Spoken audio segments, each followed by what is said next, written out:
আসসালামু আলাইকুম।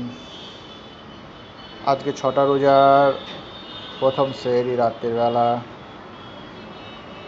সেহরি করার পরে অফিসের জন্য বেরিয়ে পড়লাম।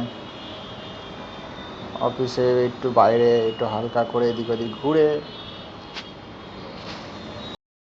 দিয়ে অফিসে হালকা একটু কাজ করে লুকিয়ে চুরিয়ে একটু ভিডিও করলাম, যদি কেউ না দেখতে পায়। দেখতে পেলেই তো বকবে, বস আবার কে।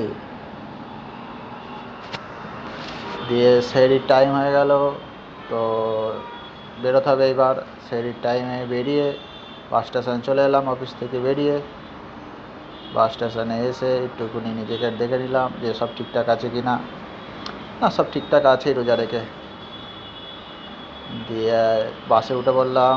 বাসে উঠে একটু দিয়ে স্টপেজ চলে এলো। স্টপেজ থেকে বেরিয়ে সামনেই দেখি ভাজিয়ার দোকান, ভাজিয়া ভাসছে।